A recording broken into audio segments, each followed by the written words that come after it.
Okay, broads, it's Bekah and I, but don't turn it off. Evan and Grayston are coming. They're not going anywhere. They're not going anywhere. We promise they'll be here in just a second, but we had to stop by and tell you about something quick before they hop on.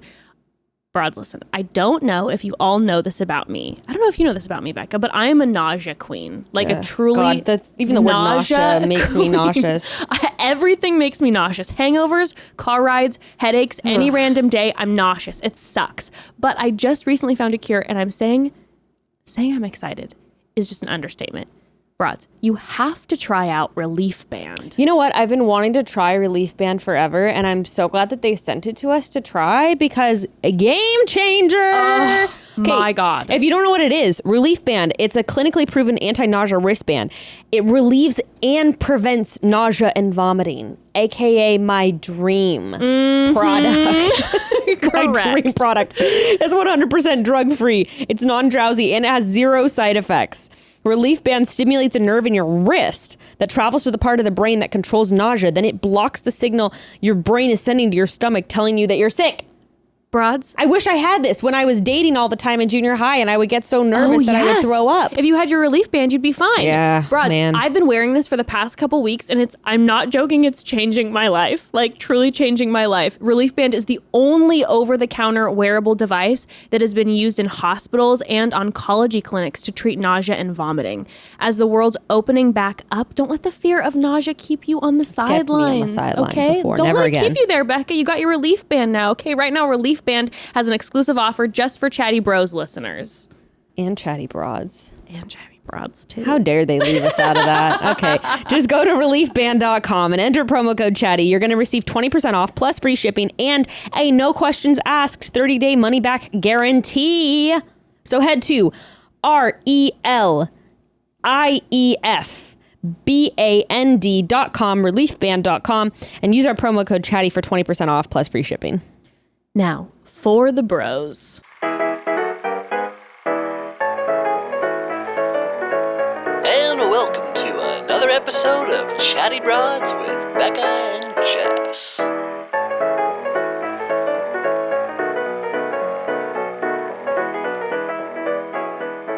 Oh, we are back. The boys are back in town. And at this point, there is no more, we're back. There's no more. I mean, we're in. This is here. us. Get used to us. Hate us or love us. Mm-hmm. We are like a tick. That won't go away. We've dug eventually in. Go away. We've like dug in. Like a tapeworm. Okay, we're a tapeworm.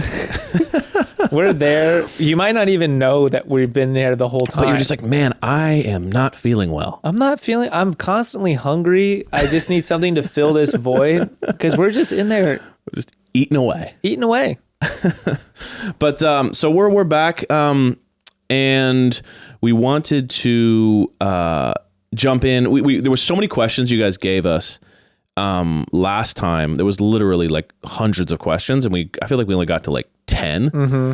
And so we just felt we could do another getting to know the bros, kind of a part 2, and dive into more of these questions, talk about ourselves, our relationships, life, love, live, laugh, love. And maybe give like more of a rounded understanding of Evan and myself before we dive into the further ideas of where the show is going to go, or basically where you guys lead our ship of bros.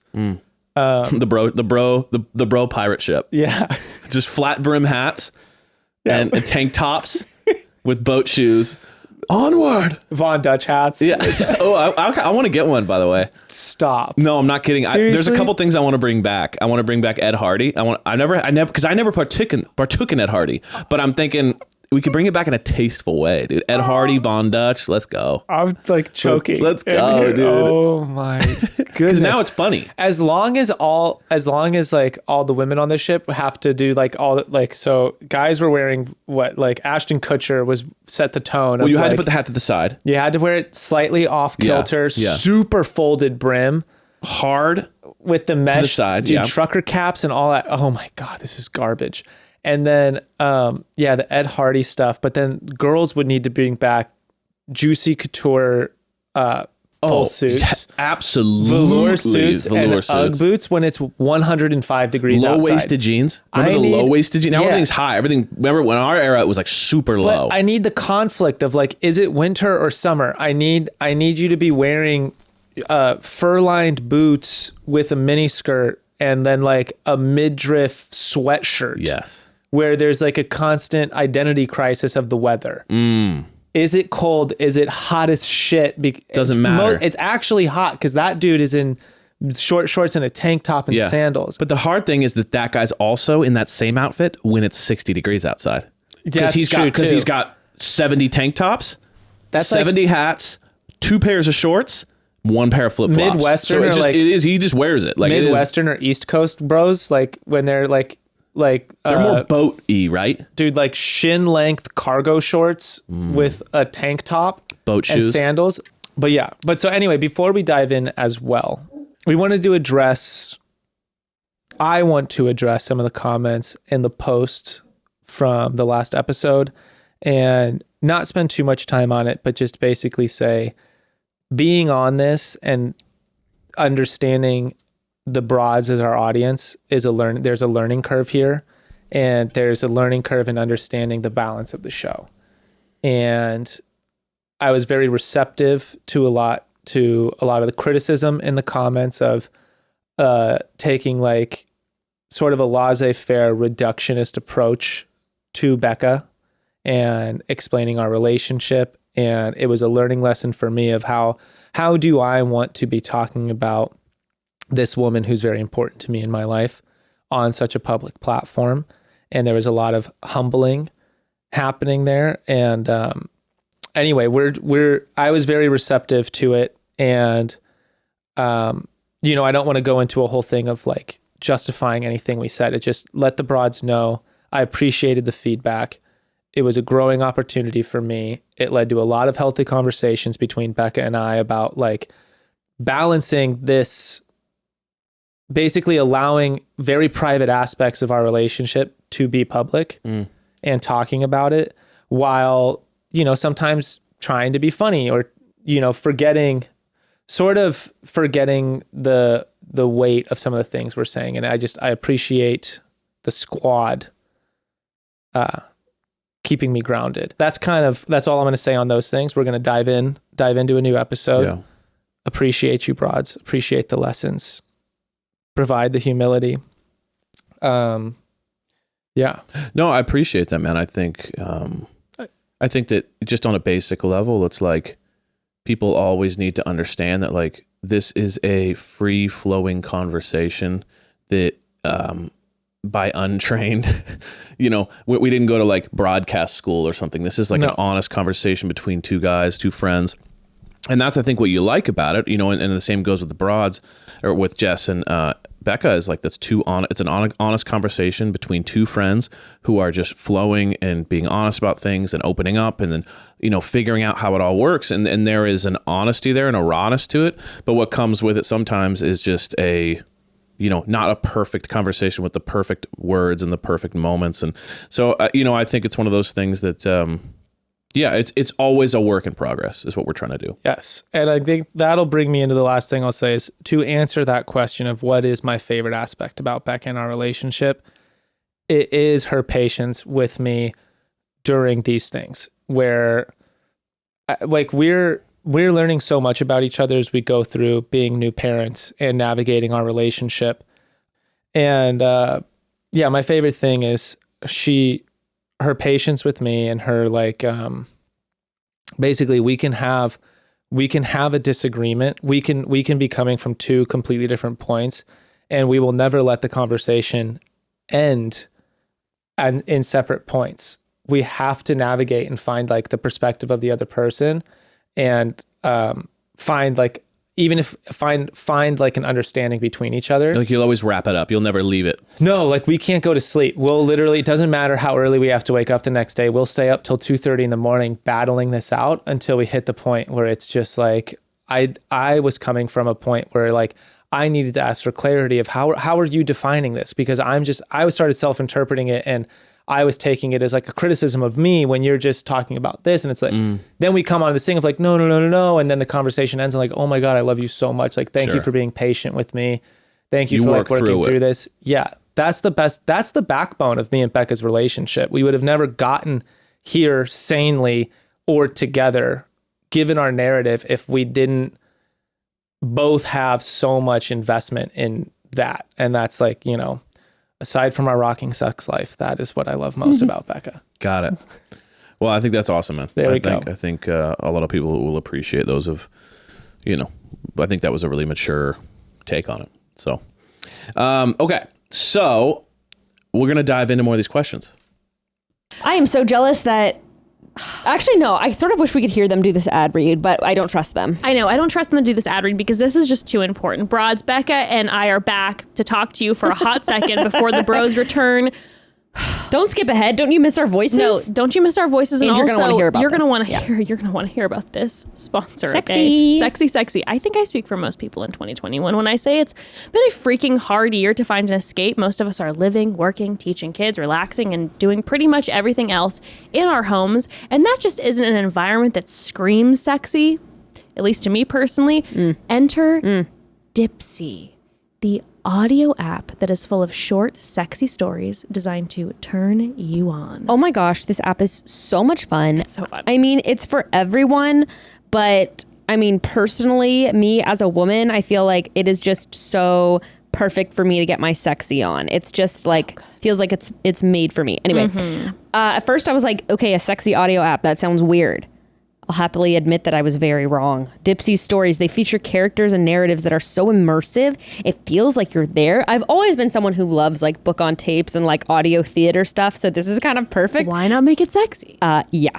Plus, they have a whole selection of wellness sessions. They've got sensual bedtime stories and soundscapes if you need to wind down before you turn on or drift off. Wink. Dipsea also releases new content every single week. So no matter what floats your boat, there's always new stuff to explore. And I really mean that whatever you're into, Dipsea has something that you're going to be intrigued by.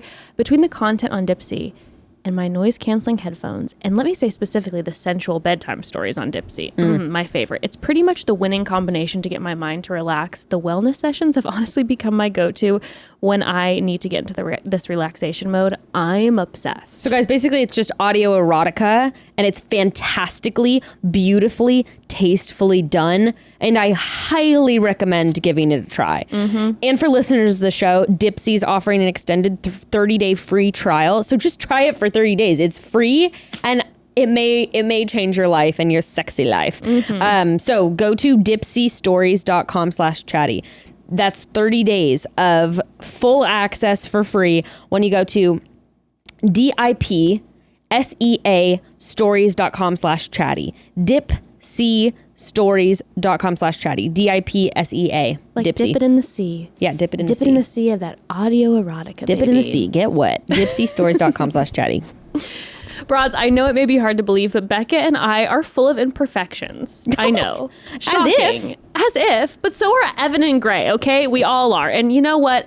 There's nothing wrong with that. I don't mind imperfections in people, and I also don't mind them in my produce. And that's why I've been getting my produce from Imperfect Foods, which helps to create a less wasteful food system that embraces food of all shapes, sizes, and physical appearance. Oh my gosh. Yes, I love this. I love this. good. I swear, before I knew about Imperfect Produce, I always wondered about that. Because you go to buy an apple in the grocery store and they're all magically the same exact size and the same exact shape. It's kind of creepy if you ask me. But no, they don't grow that way. Unfortunately, do you guys know this? Every year, billions of pounds of food go to waste because it's ugly by grocery store standards. That is so rude. Yeah, but I'll let you guys in on a little secret. It all tastes the same. Duh. If you've ever grown food in your backyard, you know that it doesn't all come out picture perfect. No. But it's all delicious. All delicious. And if you want to give Imperfect Produce a try, it just takes a few easy steps. Sign up online, create your flexible, personalized grocery plan, and then each week you can shop online and get affordable, sustainable, slightly imperfect food right to your door. You'll get a ton of options, including produce, quality protein, dairy, and pantry staples. Shopping Imperfect Produce online saves you time, money, and saves perfectly imperfect food from going to waste. And right now, Imperfect Foods is offering our listeners listeners 20% off plus free shipping on your first order when you go to imperfectfoods.com and make sure to use promo code CHATTY. Try Imperfect Foods now, and for a limited time, you're going to get 20% off plus free shipping on your first order. Go to imperfectfoods.com, use code CHATTY to sign up. That's 20% off plus free shipping at imperfectfoods.com. Offer code CHATTY. Yes. We were talking about this one, which I thought was an interesting question. I felt like it's unique for many reasons. But it said the question is, did Jess and Bekah's fame change your relationship? So this is obviously different for both of us because there's the podcast, Bekah had the show, there's different levels to this and everything. So yeah, go for it. How was it for you? Well, so for us, I met Bekah within 2 weeks of her coming off the show. And then we instantly started dating. And for those of you who don't know, we were 100 miles an hour out the gates, pregnant 3 months later. So Bekah's fame and our relationship rose, like they progressed at a similar slope. Yeah. So like I'd say like our relationship hasn't changed because we've just had to, it's constantly adapting to this thing together. Yeah. Like the way our relationship has evolved is completely tied and in conjunction with her fame growing. And I think like, if anything, what's changed more is us as individuals. Because there were also questions like didn't make it to our sheet on top ones of like, how do I feel about her talking about so many aspects of our private life? And there's things for me where like I've had to like really question. I think it's made me think more about like, what am I so self-conscious about? What am I So if anything, the fame is like sort of freed up this ability to like live with myself in public. Like I don't know about if this is like going to resonate with anybody else, but there's a lot of things I've always wanted to do in life. But then I'm like, well, what are people going to say if I walk out of the house with blue hair? Right. What are they going to do if I'm like, suddenly like I've always dressed this way, but secretly I've always wanted to look like this. And if I just start remaking myself in this way, like, what are people like, how is that going to be received? Do I really want to have those conversations? And it's like, now that she's in the public eye and it's sort of like, we can't get out of it. There's sort of a like no fucks given attitude that we've both adopted. That's like so liberating. Oh, so it's the opposite. You feel like before you had eyes on, I was more sensitive about it. And now that we're in the public sphere all the time, it's sort of like, are we really going to think about everything we do in terms of how we're going to be received? No. Like both of us were very quickly like, we can't do that. We cannot do that. We just need to be like unapologetically ourselves, which then comes with like learning things of like, oh, okay, that was a bad approach. Yeah. That was a bad attitude. Take 2 steps back, be like, cool. But it's also like, I'm not going to like, neither one of us, I think is willing to not hold our position. Yeah. Just because other people disagree with us. We're also willing to learn, but like, that's where I've since felt like very liberated and like, I kind of get to. So you feel like it's brought you together as a couple? If the question was, how has it changed your relationship? You feel like if anything, it's like, it brought you, it almost like, because you guys grew in it at the exact same time, it was a process that kind of glued you together because you needed each other to get through it, maybe? That's exactly right. We were support pillars for each other. Really, I was more, and I think they're very equal because at the same time of me needing to be there to support Bekah, I was starting my business. Right. And so she needed to be there to support me, which was also really grounding of like, we were never focused on just one thing. And it was like, we were in such high stress environments. The idea of caring about small stuff was like, no. And so it sort of allowed her, which I think has been like very powerful in terms of like her image publicly, is she is just herself. Like this Bekah that you see on her accounts. What you see is what you get. What you see is what you get. What you hear is who she really is. Yeah. And a lot of that can be like, that day. It's also who she is that day. Sure.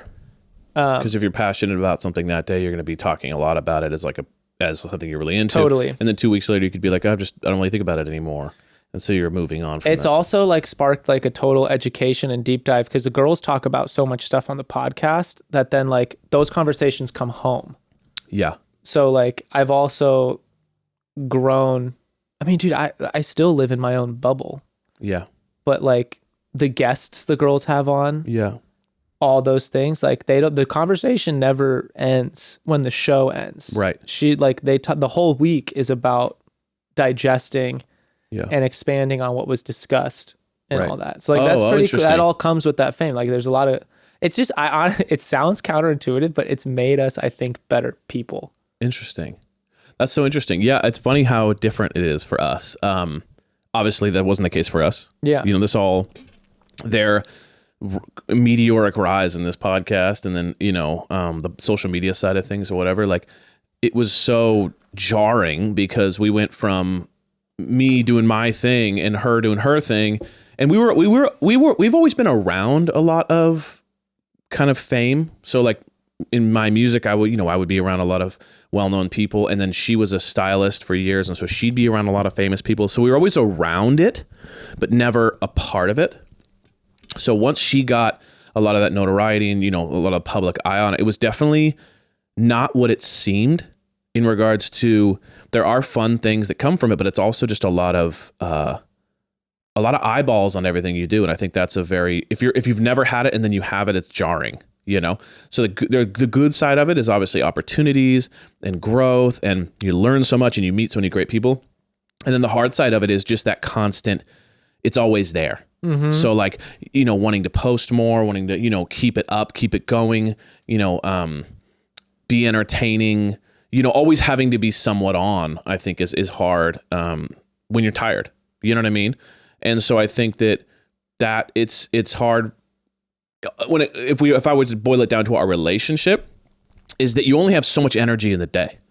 So I would say that like it can be the most rewarding and very difficult at the exact same time, depending on how much energy you have that day. You know what I mean? So because we never had it before. I think there's also a thing of like, Bekah always wanted to be famous. Got it. But no, I was going to ask like for you guys, because the people the fame that you around is also about having secrecy. So like musicians, actors, artists, all these people are like, there's a public sphere for who they are. Mm-hmm. And then there's who they are behind closed doors, which they really don't want people to see inside of. It's very different. Yeah. So like seeing all that, then when Jess blows up, like I'm sure, did you guys have conversations? Like how much do you actually want anyone to actually have a perception of Ember? How much do they want to know about your private life, your personal work and all that kind of stuff? Well, I think, okay, so the difference is this, like the fame we were always around was always I have an image, I have a thing I do that I'm famous for, but the personal stuff is like usually kept very low. So it's kind of like keeping that stuff secret or not talking about that or whatever. So for us personally, I will say that like, the podcast is what Jess got well known for. Mm-hmm. And now that the influencer side is there, I would say that like, she's much more of I do a thing and I'm good at that thing, and that is what I'm known for, as opposed to like her, I'm just going to be nonstop posting about the way I'm thinking about something all day long. And so I will say it's been more, I never have to pull her back. Dude, it's like, if anything, it's more like, hey, you should post this. Cause she doesn't, you know what I mean? Her brain doesn't come from that influencer world. So she'll be like, oh, you're right. That's, or, oh, that's good. We should post that cause that'd be funny or whatever. But her brain is not, like, we joke about it all the time. We have so little pictures in general because we never take pictures of things. I always have to remember and go, I should take pictures of this. Yeah. See, we don't even come from that world at all. So like, I'm always going, and she's always going like, oh shoot, we went on that whole vacation. We never took one picture. That's me. And so we're like, dang it, that would have been great to post or whatever. But it's funny. It's like, we have the opposite problem. It's always like, we should do more. This was the hardest thing for me to adapt to, is everything you just said. Bekah has no problem talking about us. I had a huge problem with it in the beginning. It was like, right, because you weren't coming from this world. What did you just say about us? Right.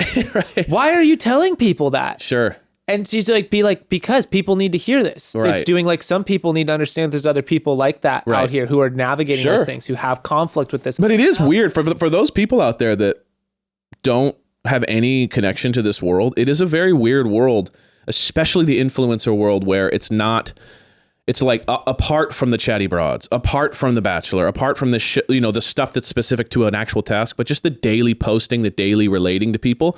It is a very crazy, difficult balance, and it takes a lot of work and a lot of thought, and it's But crazy. That's where all the growth happens too. It's like, Sure. if you really put it out there, like completely uncensored and unapologetic, like, and then you're receptive to the feedback you get. Yeah. That's a lot. There's real growth and like humility that's happening there. And that's like sort of, I mean, I just got a huge slap in the face of reality from Sure. that, of like, but that's where it's been really helpful for Yeah. us. It's like, why do I think I'm like, Sure. why do I cherish what my private life is like so much? I mean, I think it goes both ways. I think it's beauty in both sides, right? Like Yeah. some people, we also have to be open to it. I think it's like do whatever you want in life. So if you want to be influencer or you want to do that kind of stuff, do it. And if you don't, if you're like, that's not my thing, don't do it. But I think it's one of those things too, where it's like one is not bad and one is not good. It's just like different. And I think that some people are bent towards it more than others, you know? I have a completely unrelated question. This is a question that's not on here. I have Okay. I have two questions for you. One is simpler. Bekah and I got into a big argument the other night about she makes fun of me I'm always shopping for pants. Okay. And I was trying, she's like, Not shorts, pants specifically. Every single pair of pants I look for are exactly the same kind of pant. Okay. She's like, you're always looking for this type of pant. And I was trying to explain to her, I was like, all men are looking for the one pair of pants Whoa. that they will then buy 15 of and never buy pants again for their entire life. Wow. Do you feel the same? Couldn't disagree more. Okay, cool. Just needed to figure that one out in the open.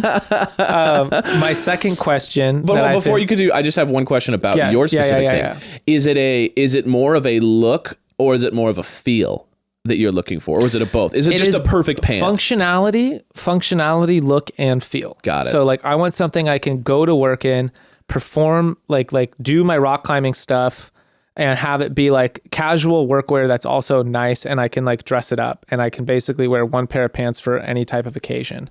And then I just want that pair of pants and only that. I just want like 8 different pairs of that exact same pant, maybe in different colors. But I'm You're always kind of like exploring an to try to old find guy it. trapped in a Very young much. man's body, because that's a very old much. guy. That's very like, I just want the golf shirt that I can wear to the wedding Every day. and I can wear to work and I can wear home and I can wear to the range. I You know don't what I like mean? it. I don't like thinking about any of that stuff. See, no, I like clothes and fashion. So like, I'm always like, I like that because it looks cool, or I like that because I like the way I feel in it. But like, it's very rarely, it's never functional. What's funny it's is- never like, oh, these have great pockets. I've never I do even too. thought about I it. just want I'm on the hunt for like the perfect. perfect. Yeah. Perfect Got stuff. And you got to explore a bunch of different things. So go ahead. My other question, because I don't want to get too sidetracked. Yeah, my yeah, other yeah. question has to do from the last episode the girls just recorded with that British guy. His name Harry. Oh, Remember the one- well, that's, oh yeah. With So Harry. the girls started talking about sex stuff. Okay. Okay. Jess's Yeah. balls on face came Yeah, up again. balls I'm on not going to face. ask about that because we all know it's true. Jess has talked about it It's before. not true. The Say that sexual fantasy.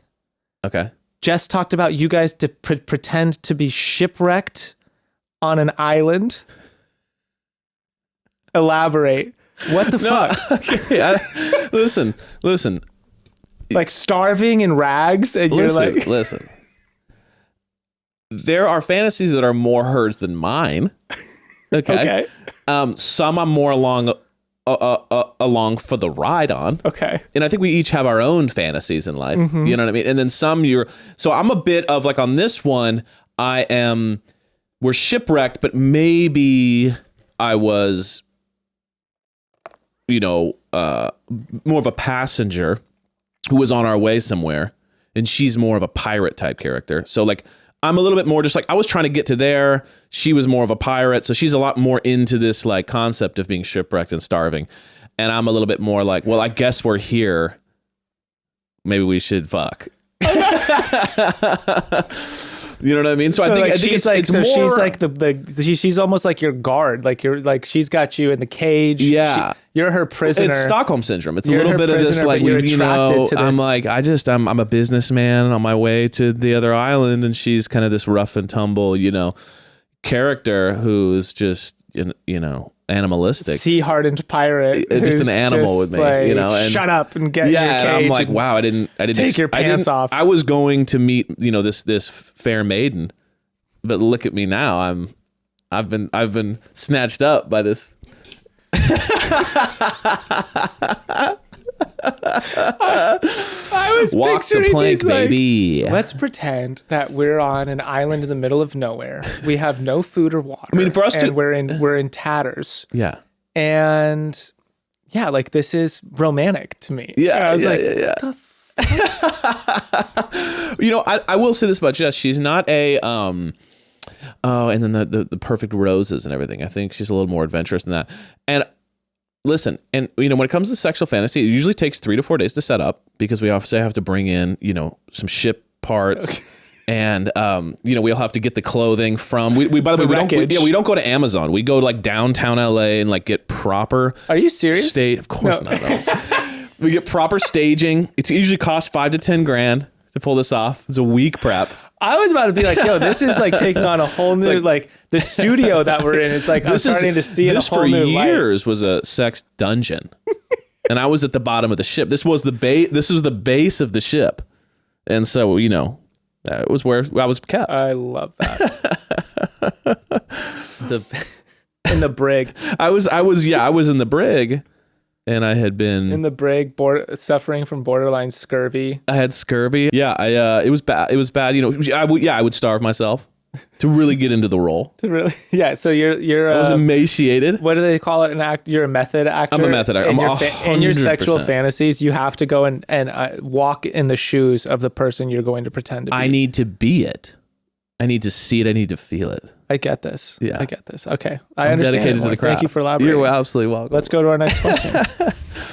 All right. Let's just go Bachelor. I have one Bachelor question on okay. here. If you were the Bachelor, would you have no tolerance for the villain or lean into the situation? How much do we know that the villain? Because this is always my thing. The Bachelor never really seems to know the Right. extent. He just hears something from someone, and then he goes, "Do I believe them or not?" Yes. I know my answer. Go. 100% I lean in. Here's why. Okay.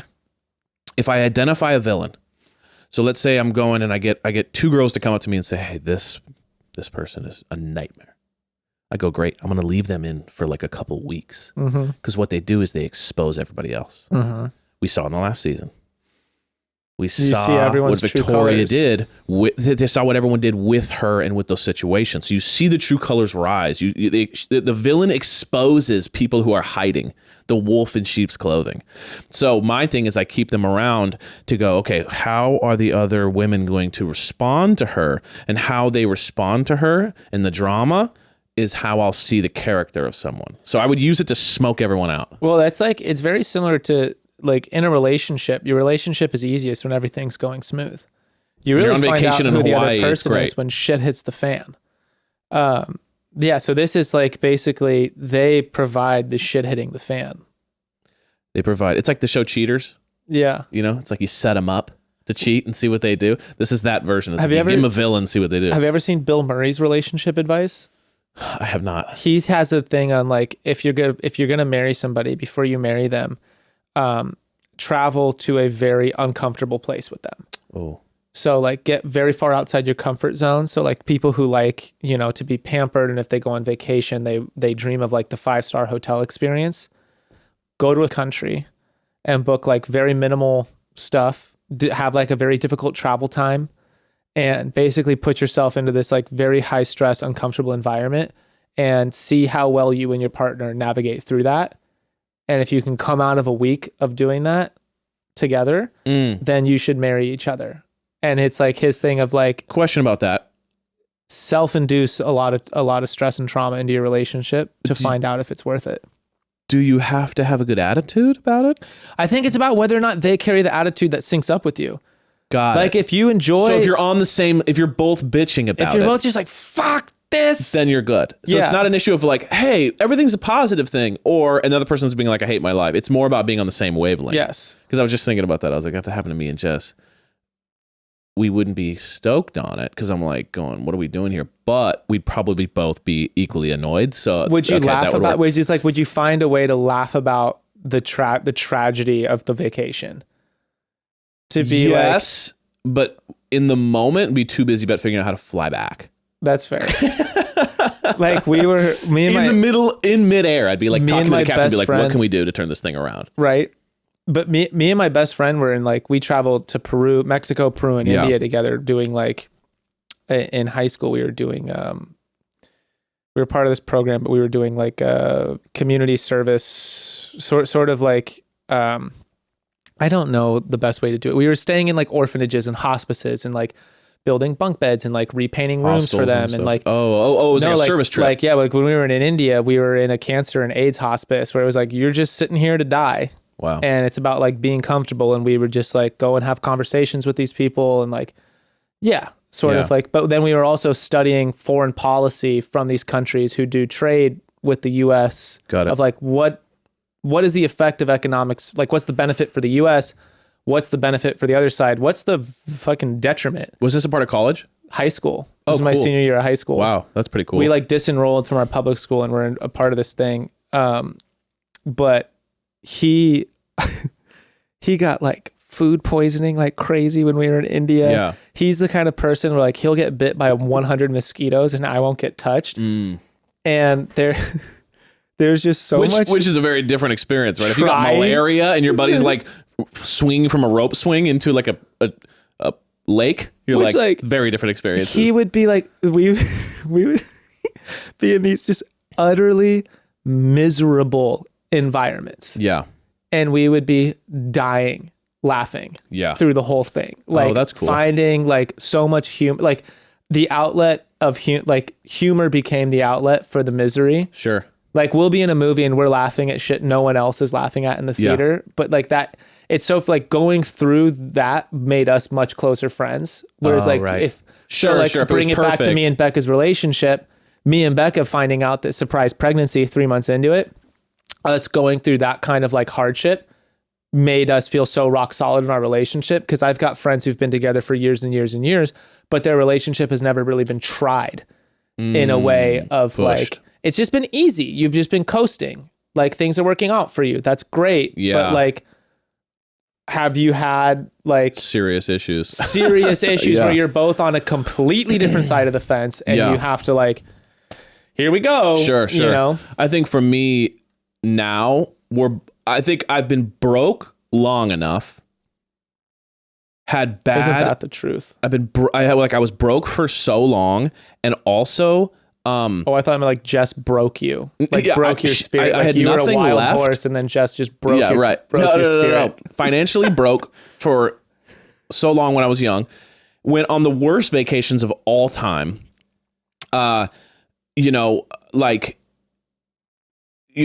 Just to where I'm at this point now where if I'm paying for something, I want to enjoy it and I want it to be good. Yeah. Unless I'm signing up for so it's service trip. I backpacked through Europe, broke as hell with some friends. I knew we were signing up for. I knew it was just going to be hostels and bread for 2 months. You know what I mean? So it's if I know what I'm getting into, I can rough it and I can be happy about it. It's the I paid $3,000 for a vacation and it went to shit.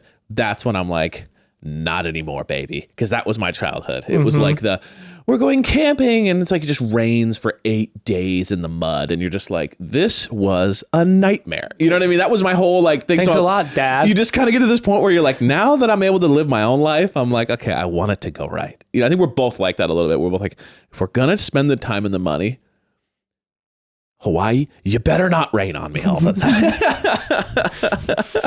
Listen, Hawaii. Okay. So for my side, Yeah. I think if I could see the cameras in the house, I would take more of your approach. But if the girls came up to me and they started I would have to admit, I'd probably be like Peter, where if a girl started coming up to me crying and be this girl's bullying me, or Matt, I'd be we can't have that. Yeah. We can't, there's no room for bullies. And I'd be giving these conversations about you cannot bully people.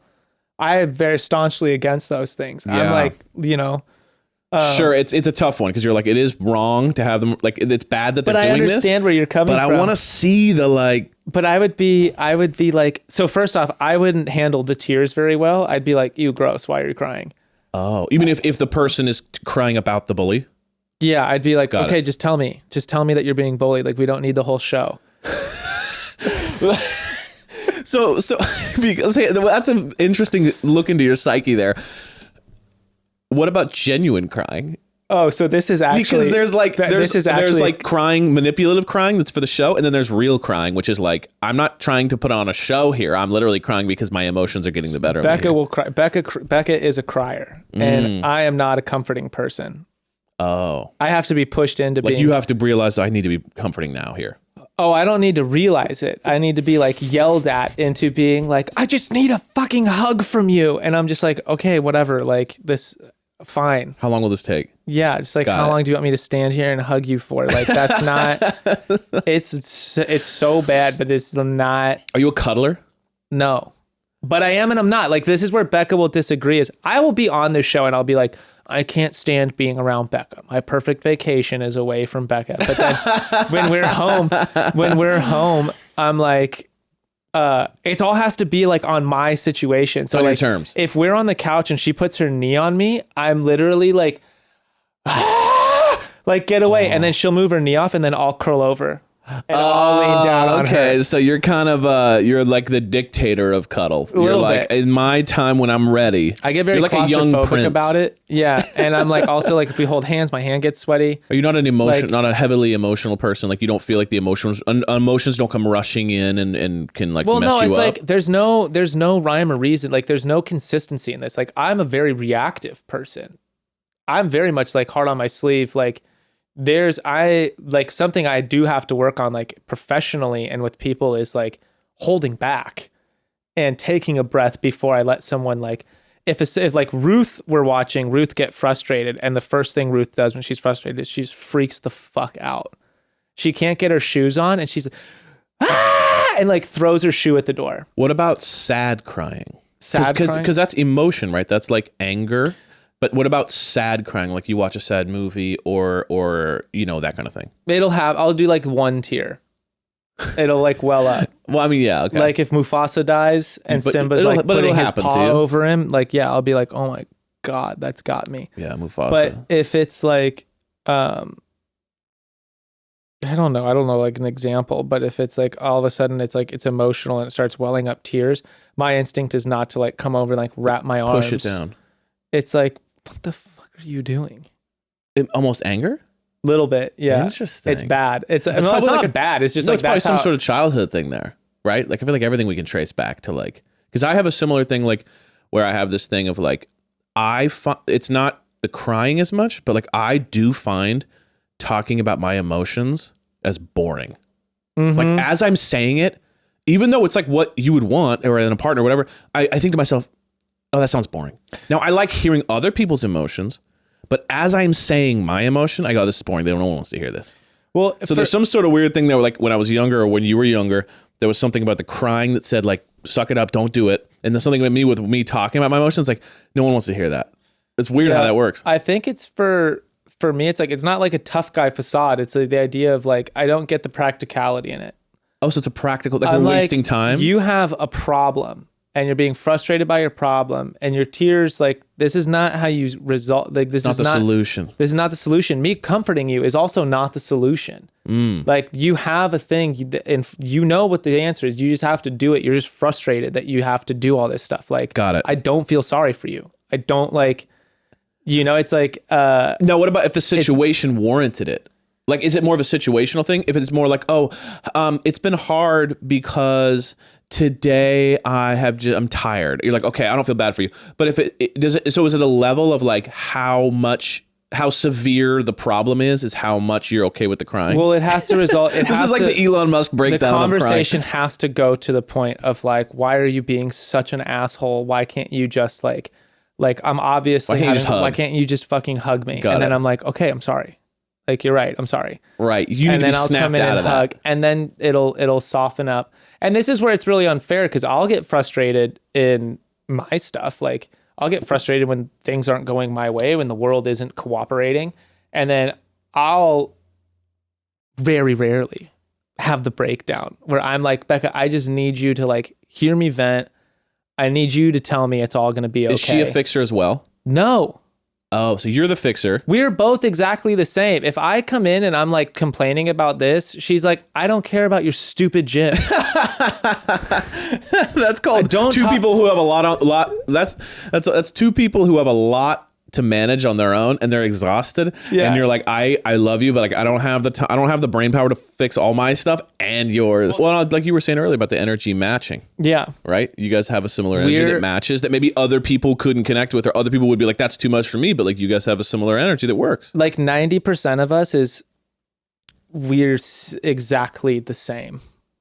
So much. Oh, so. Interesting. Her parents, when we started dating, they were like, I've never seen two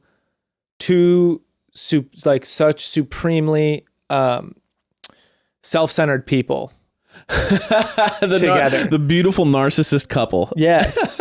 Yes, basically. That's so funny.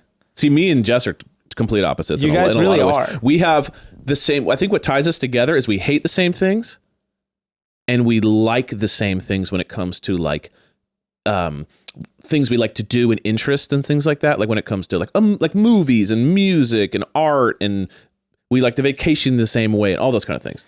But the biggest thing is, as people, we are so different. Well, okay, so here's the thing. When you guys agree and you guys talk about why you like something, yes, or you guys be like, wow, that's so cool. That's a really cool reason to like that. Here's why I like it. And then you guys are both like, wow. Or are you like, wow, that's okay. So you like it for that. Here's the reason I like it. And this is why the way I like it is better than the way that you like it. Okay. So here's the thing. We like things for the same reasons. We hate things for the same reasons. That is where we really lock. So if it's like, oh, I don't like that music, or I don't like that thing, or the way that person did that thing, we like it we dislike it and like it for the same reasons. That's, I think, why we connect so well. Where we are so different is what you guys were talking about. How you said you'll stay up till 3 a.m. to get on the same page. The way that we feel about an issue or an argument are not lined up. So what we've had to do, and what has been a long growth process for us, is to just respect that, like, you disagree with this situation that happened with us for those reasons. I don't agree with that, but I respect that you disagree with it, and I want to make you happy. So, like, I got you. And the next time that you do something that pisses me off that you don't get, you got me. So it's a lot more that way than it is to get like. And you obviously try in the beginning to go like, how do we get on the same page? But a lot of times it's just like my brain looks at that and goes, I don't like that. And and the other person's brain goes, nothing's wrong with that. So that it becomes a lot less about who's correct and becomes a lot more about like, is this worth fighting to the death over? And where we've gotten really good over the years, and this took many years, is to be like, no, like, I'm okay just not getting it really, but going like, I got you. Okay, cool. I know that bothers you, so I'm going to stay away from that, or I'm not going to address it that way or act in that way. And the same goes with me.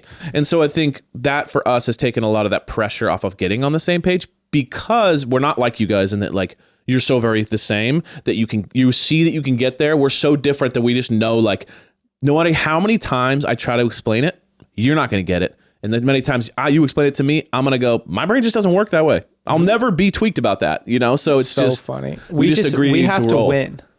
Yeah, sure. We have to win. Even when we're on the same side, I have to win.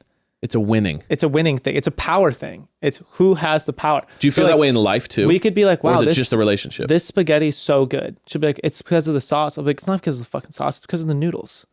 And then we'll be like, hour. Boom, that's dinner. Boom. Just send the check. Argument. Yeah. You're like, it's been 2 hours. We'll take the check. No. We won't ask for it. Everyone around us will ask for the check. Yeah. They're like, we got to get out of here. It's 2 a.m. We'll keep ordering. And we'll just double down. Yeah. And then we'll start ordering other things from the menu and arguing about why we each like it so much from different angles until one of us is right. I love it. So, broads, I am not ashamed to admit that I am dedicated when it comes to hunting down a good deal. Like every time I go to buy something online, which is kind of a lot more than I'd like to admit, I will spend 20 or 30 minutes hunting down a promo code because who doesn't want to save a few bucks, okay? But then I discovered Honey. Broads, my life got a lot easier, okay? Honey does all the hard work, which means all I've got to do is sit back, kick my feet up, and save money. With Honey, you're never going to have to plug in this code you found on the one site and says error, and then you plug in the other one and says error, and going through like dozens until you finally find one that's going to save you some money. Because 5 years later. Yeah. No, avoid that with Honey. It's so simple. Just download Honey onto your computer. And when you go to checkout at your favorite online store, the Honey button drops down and all you have to do is click apply coupons. Wait a few seconds. Boom. You're going to see the price drop right in front of you. By the way, this is free. Free. So it's going to save you money. You're missing out on saving money if you don't have Honey. And Honey supports over 30,000 online stores, everything from tech and gaming to fashion brands and even food delivery. And the best part, it's totally free. Like Bekah said, I saved $11 on my last Best Buy order and $4 on my dinner delivery last night. It's like free money almost, okay? So far, Honey has saved its 17 million members over $2 billion in savings. I said billion with a B, $2 billion. Wow. If you don't already have Honey, you could be straight up missing out on free savings like I was saying. It's literally free and it installs in a few seconds. And by getting it, you'll be doing yourself a solid and you're going to be supporting this podcast, broads. The Chatty Bros would never recommend something that we all don't use. Correct. We're not the Chatty Bros, but this is their episode. Get Honey for free at joinhoney.com/chatty. That's joinhoney.com/chatty. I like this war that we've started with them. Let's continue this. Yeah. And go back to listening to the Chatty Bros. Whatever. So this let me segue into let's real go. quick, because this is a question we called on the phone before this. This is a question I said I didn't want to answer, and then you said we should actually, because this is something. What is your love language in your relationship with Jess? Okay, this is an interesting question because we've had this between me and Jess and friends. I've had this conversation so many times. And I always struggle with it because people have such good answers for it. They're like, physical touch and closeness and quality time or gifts or whatever. And what I realize is that I don't have a specific one. Okay. I have different love languages for each person. You know what I mean? So I don't have this like, you cuddle me and you give me a present, I'm happy. Doesn't matter who. And I feel like I always wish I was a little more easily read that way, but it's not. It's like, I have to see how my relationship is with the person, and then I'll be able to kind of figure out. So for me, with me and Jess, I would say that it is physical touch and I would probably physical touch. And I don't know what this is, but like I don't know if it's quality time, but like just talking and connecting and being like friends, positive friends. I guess that would be quality time. So yeah, probably quality time and physical touch is like what means the most to me with her. I don't really, gifts are great, but they don't really change my endorphin levels really. What are the other ones? Physical touch, quality time, gifts. I mean, for me, like the way I show it for Bekah is like I do chores around the house. Acts of service. That's one. Yeah. So that's really like I'll show my love for Bekah. Like I'm not so I went on earlier. Like I'm not very comforting to her. So that's your. But I will like what I'll do then is like. I'll be like, oh, Bekah's sad. I'm going to make Bekah a really nice snack. I'm going to go in the kitchen and bring her a snack. She may not want it. But I'll make it. And then I'll be like, well, you're sad. So like here, I just made this like little charcuterie board. That sounds dope. I want that. Like here's a nice little like a smoothie or something, or like I'll make breakfast for you, or like, set up like make a dinner. I'll sweep the kitchen or do something like that, or like do laundry. But then she's been talking to me lately about this. I hate this slogan. Unhelpful help is not helpful. Unhelpful help is not. Okay, because I see what she's saying though. Yes, I see what Because there's a she's saying. sense of selfishness in it where she's going, you're doing what you want from me, not what I need. Like, yes, what you're doing is helpful, but it's not the help I need in this I moment. need you to so clean up all that shit, not cook me some food. Yes. Right. And I'm like, well, which is actual help. do you not appreciate the food that I just made for you? And she's like, well, that's not what I was asking for your help with. That's not Right. what that's not what this is all about right now. I mean, you're diving into a whole nother level, which is like doing things for people for you versus for what they need. And Totally. that's a relationship. Well, this know? is growth that's happening with us, but I show my love through acts of service. Okay. How do you receive? What's like the love language is like also like, how do you feel the most loved? I want to be supported. And like one thing is like, I used to joke around of be like when I had long hair, if I put my hair up in like a bun, it'd be like, oh, you kind of like a rugged little samurai right now. So it'd be like, compliments. oh, sick. Like, thanks, babe. Words of affirmation. That's another one. Words of affirmation are big for me. Yeah. Got it. Because So a compliment goes a long way. Compliment goes a really long way, especially coming from Bekah. Will be like, that means a lot to me. Got it. Like, I did a good job on this or whatever. Because she usually she's really good with design and like statements and all this stuff. And like part of my business is like a public thing. I'm not very good at it. So most of the time, if I make a post or I design something, she's got a criticism because she's also into art and all this. So usually it all comes with like, yeah, this is good. You should have done this. So if you get a differently. compliment, you know it's legit because you know it's not. Yeah, she's not just making you feel good just for you. No, and so that's also, I don't appreciate empty compliments. I love a real compliment. Then I'm like, wow, thank you. And I also need to respect the person that it's coming from. So I really love that in this. I also like acts of reciprocation. So like for me, if I make the dinner, I want her to then be like, oh, you made dinner and I noticed that. Yeah. I'll take care of this I'll take care of the dishes afterwards, or like I'll put the kids down. You can like read your book or watch TV or something. Got it. Okay. Those are things where it's like noticing. Those things are things I like to see. So I like to do like a quick opposite. A little wrap up. A little quick opposite, which is you said you hate cuddling. Mm-hmm. So that's so physical touch would be a tough one for you. Like if someone's like, that's like if your partner said my biggest love language is physical touch and closeness, that'd be a hard one for you. It'd be hard, but the thing is like one that would be good for me is I want to know that they are attracted to me.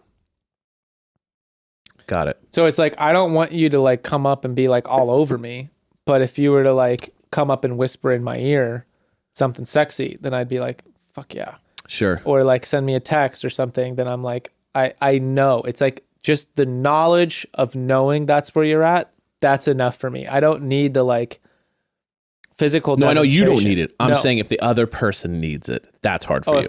Extremely That's what I'm getting at, is like- extremely hard for me to cross that line. So then if your partner is more like saying, I need that from you, that's going to be like a big sacrifice to you to be able Huge, to do that. enormous. Possible deal breaker? Depending on what's on the line, it's like a thing where it would be coming from an inauthentic place for me.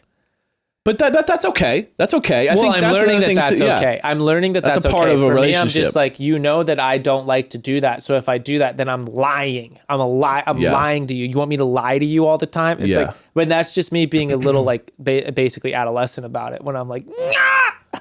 I think for me, it really makes me like, I'm physically like the thought of that right now.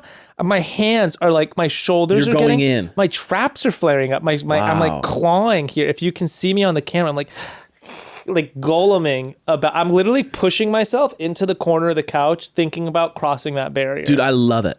Because it's also I'm like lay on top of me all day. We're chilling. I'm relinquishing the power in that. Oh, dude, I am no power in that way. Bekah will get anxiety and she'll be like, lie down on top of me. And I'll be like, oh my God.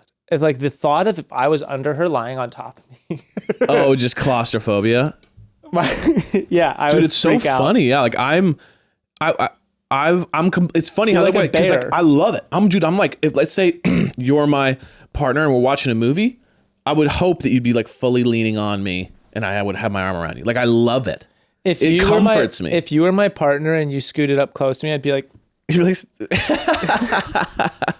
but then if I did that, then I would scoot. Then I would scoot over Now to it's you. like, now I've settled it. Yeah, my hard one would be the same thing that I like, which is I like quality time, not amount of time. And a lot of people, so my thing is like, I'd rather do an hour of like a great conversation and a little bit of food and then just be like in it and then done. Some people love that just like, I've been in a room with you for 4 hours and I get up to go to you, where are you going? That is like monstrous anxiety for me. If someone goes, where are you going? Yeah. That is, what do you mean? Where am I going? Like, I've been in here for 3 hours. Like that, like the kind of like, I need you around all the time thing. That's a tough one for me. If someone's just like, I need you constantly around, is like, that would be my biggest rough Bekah's go ever. from me is intentionality. So like when you're talking about intentional time, Yeah. that's a big conversation we have, is like intentional time together. Sure. Not default time together. Not just more like we happen to be in the same house. That doesn't mean we spent time together. roommates, not roommate time. Sure. Like Intentional couple time. Yes, I see you and I love you time. Let's see.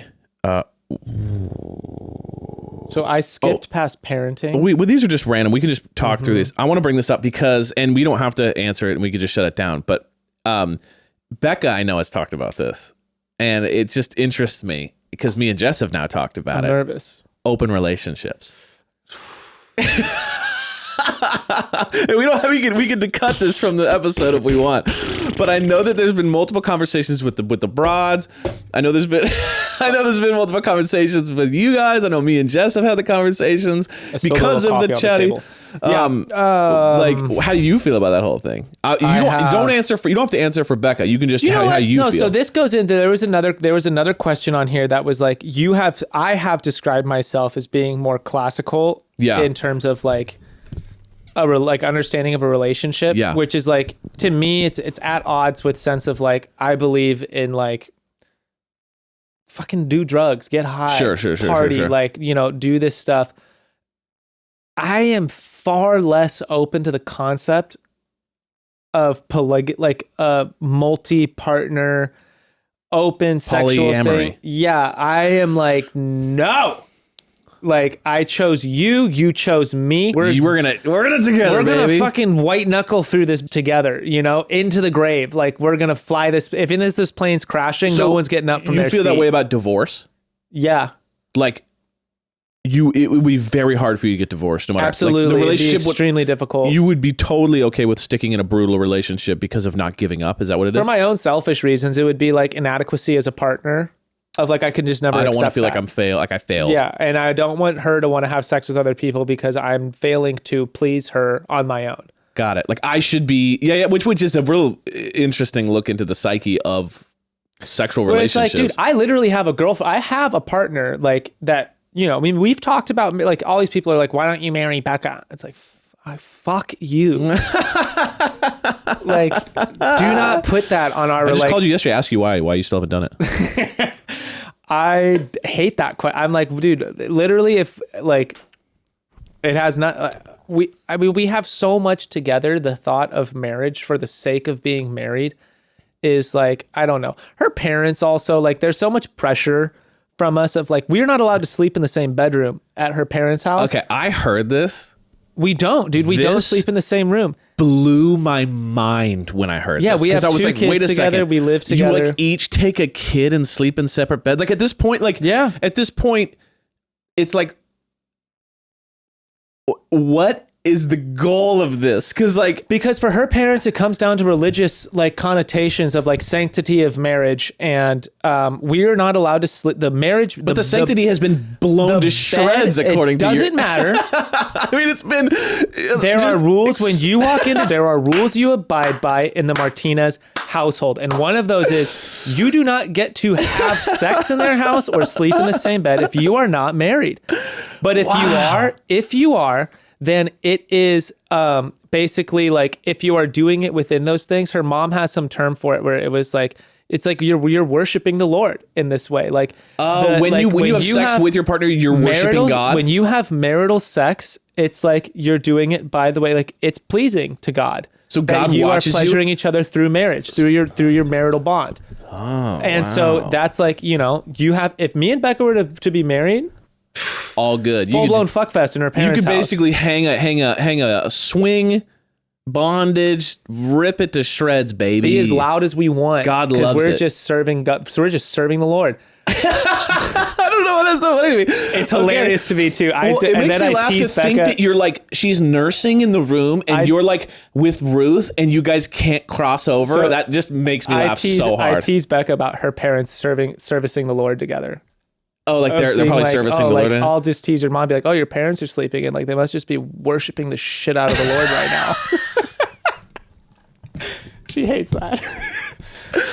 Oh my God. That one. But yeah, no, so they're like, they come visit our house, it's our house, our rules. But when we're in their house, their rules. So like when people are like, why don't you just put a ring on it? Like da-da-da, and like worry about your own relationship. It makes you angry. Very defensive and angry. Like probably shouldn't go. That's my thought of like, do not tell me that I should marry her to conform to like this public concept of like where our relationship is supposed to be, that because we have kids together, we're supposed to be married. Right now, the largest reason we would get married is for taxes. But if we're going to get married, like we love each other so much, but like we don't need to prove our love to each other through marriage at this point. We're so solid. If we do, it's going to be because it's fun.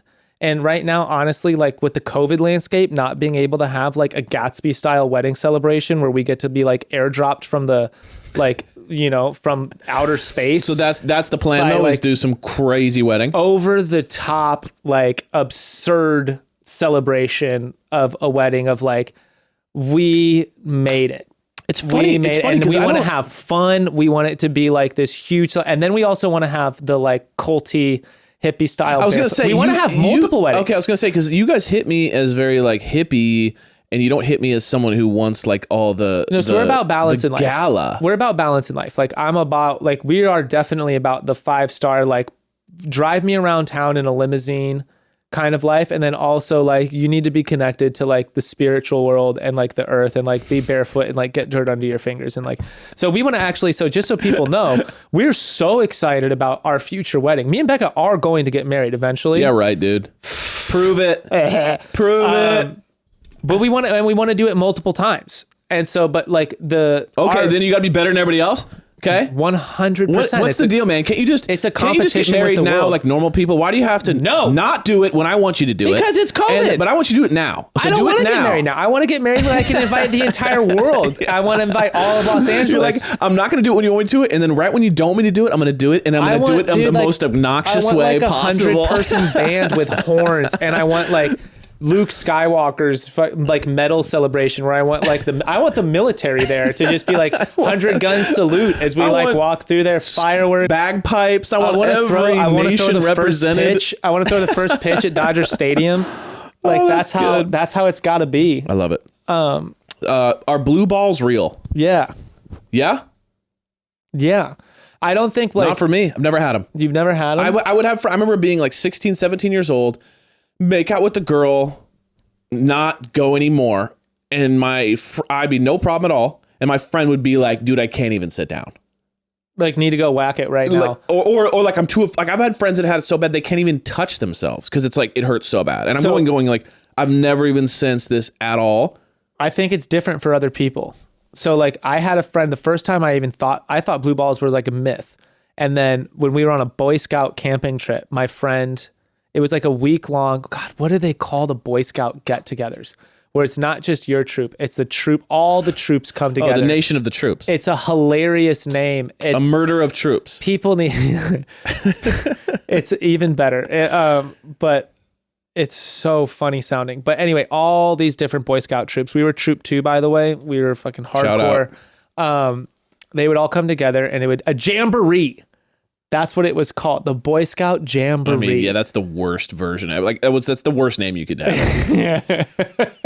There's nothing less intimidating than a jamboree. Competitions and first aid competitions. You build a who knows how to deal with a sucking chest wound the best, and like all this. Dude, yeah, you learn some badass shit in Boy Scouts. Nerd. But anyway, my friend so we were there. It was like, this was like a 10-day thing. Yeah. The dude hadn't masturbated while we were there. We were 13 years old. Okay. 13-year-old boys got to go masturbate. He was talking to our Boy Scout leader, and he's like, dude, my fucking balls. Like it's painful. Wrong. He couldn't get out of his sleeping bag. And they literally were like crying, laughing. They're like, Ilan, you need to go into the bathrooms and you got to go jack off. Like you have you have crippling blue balls. Wow. And that like spread through our Boy Scout troop. It was like so funny that this was happening to him. And then like for me, what'll happen is if I get turned on and then I don't have the outlet, yeah.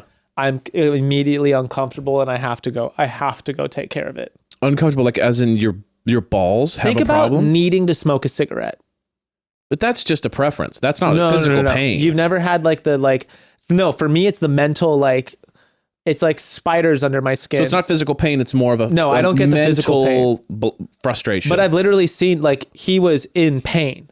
He was in pain, like couldn't get out of bed. This is what we're talking about. Blue balls is like a physical thing, not an emotional. I'm talking about the physical problem. I don't think it's universal whatsoever. No, I think it's it. incredibly rare. But some people have it. I remember my buddy masturbating downstairs, 15 years old.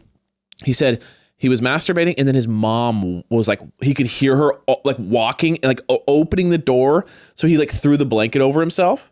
That his mom's like, oh, are you coming to whatever? And he's like, yeah, okay, cool. He's like, yeah, I am coming right now. That was a weird word. He's like, are you going to go to football later? Whatever. And he's like, yeah. And he walks out and he's like, then all of a sudden I was hit with it. And he's like, dude, you could have gone like on him and I would have cried. Like, and it took an hour and I had to just sit there and wait until it went away. And I remember listening to the story and being like, I have no relation to what you're even talking about. Some guys, it's very real, but they should not use that as an incentive to pressure a girl into servicing that obviously condition. That's super wrong. They need to go take care of it themselves or go sit quietly in a dark room, like as if they have a migraine and take care of it. Okay.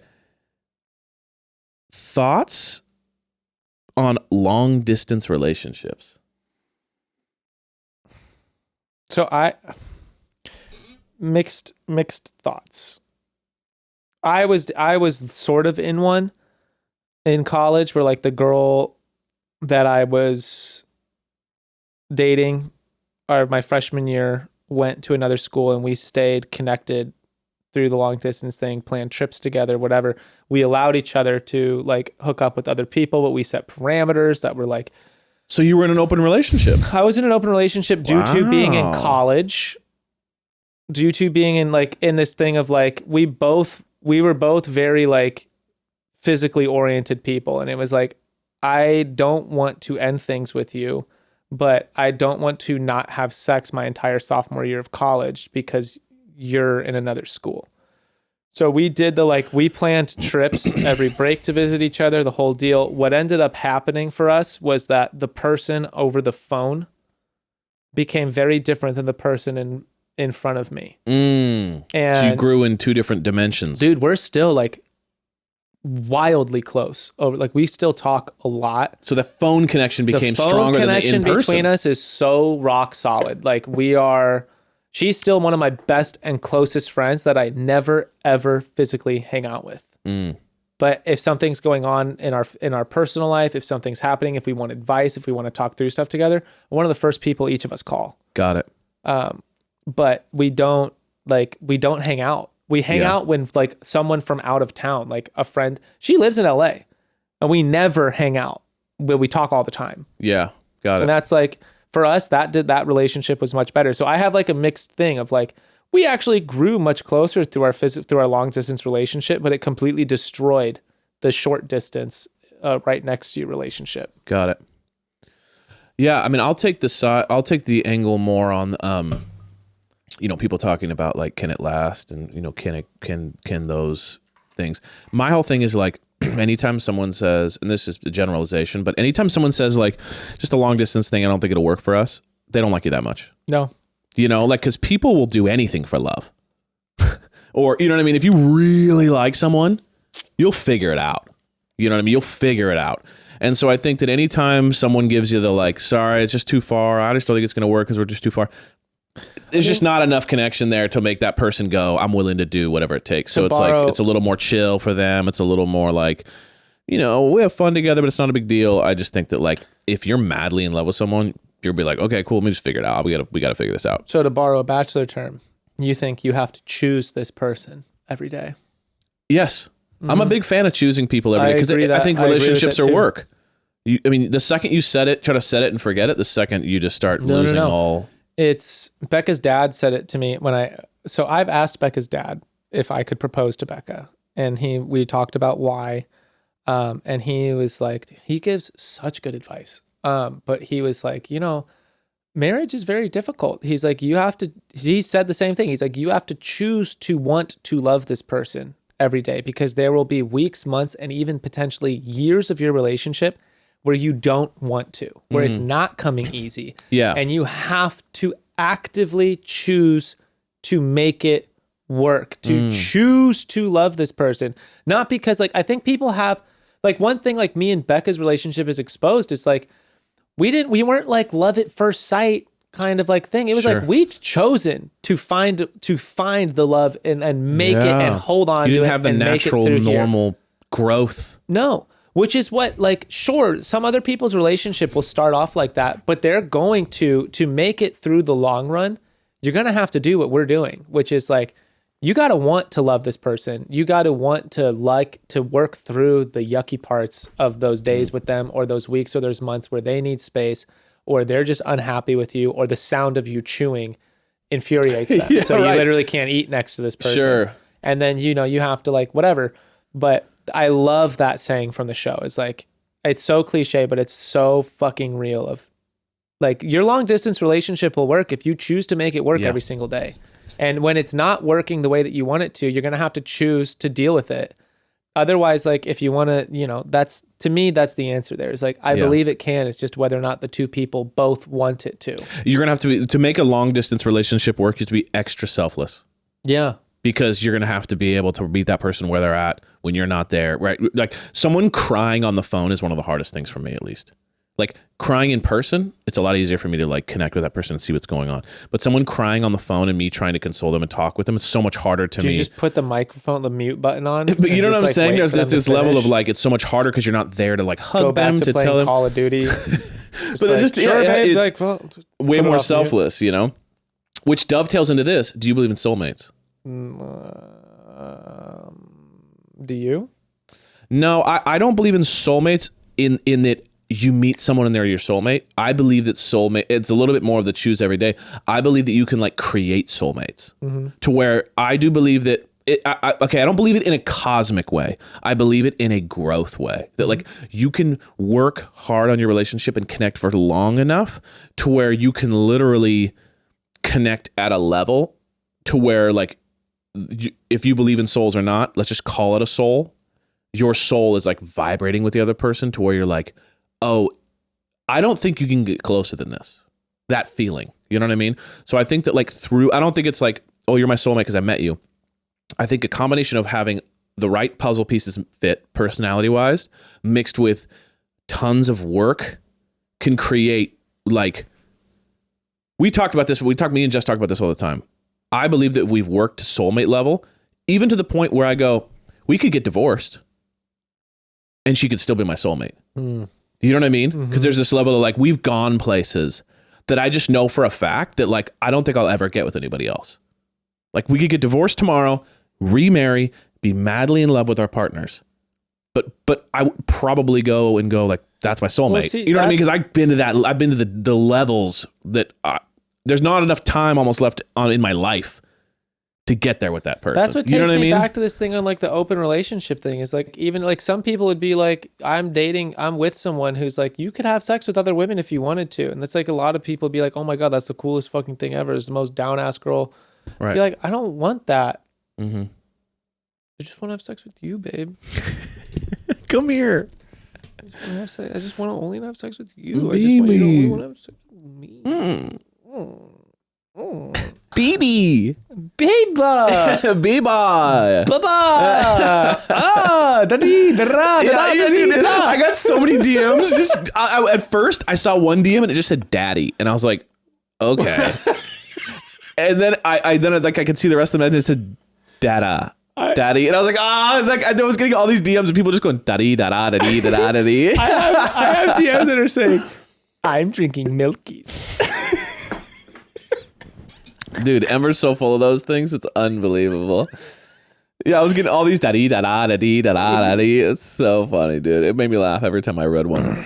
Ruth's thing that she says that kills me is she can't say kitty cat, titty tat. And we've like, there's a neighborhood cat that always comes out. It's a block away from our house. Ruth walks Franklin Street. She insists on pushing Franklin Street. Sure, of course. It's adorable. She pushes Big it up. sis. And there's this old cat on this porch. And it comes up to Ruth and like, let's Ruth do what, like, just chill with this cat. And so he was like, Ruth, what's the cat's name? And she's like, Titty Tat. And he's like, any cat walks by, hi, Titty. Hi, Titty. Hi, Titty. And then I'll be like, okay, we're going to say bye to the cat. She'll scream it. Bye, Titty. Right. Bye, Titty Tat. And Love just like it. get in. It's like the craziest. Yeah, Titty She Tat. says other words. Yeah, Titty Tat. Always. Oh, Titty. Ooh. Yeah, sees a cat. Oh, kitty cat. Ooh, look at that one. Oh, that's my She just favorite. becomes like an old man. Ooh. Literally, like, I love that. cheese. Like Like she's just going, ooh. yeah. She's going, damn. Damn, look at that kitty cat. Jeez. I know that's going to taste good. I know that's going to cause acid Yeah, dude, reflux. Ember I'm going is to barf like- all over my dad later. Ooh. Ember also, like, we find out Ember started talking like full sentences at 1 year old. Yeah, she was crazy. Absurd. That's frightening to me. Well, it was weird because, so listen, let's get into this next question. Go. This is into parenting and parent. Like, what's your philosophy on parenting? I'll kick it off with just this. Ember, when you're a kid, you have two levels: Okay. physical ability, mental capacity. Okay. Ember was talking in full sentences before anyone of similar kid was like to the point where she'd just be like, I'm feeling like, and just like talking like a 25-year-old person, while the other kid's just going like, duh, dog. But that kid's doing backflips off the monkey bar and Ember's tripping over her own feet. Okay. And to this day, very little has changed. But her dancing is so great. No, it's not. It's cute. And so her personality and her bizarrely ahead of her time, like attitude and personality is so advanced. But if you were to actually watch the physical aspect of the dance, I'm telling you, bro, like she's so not athletic. It's unreal.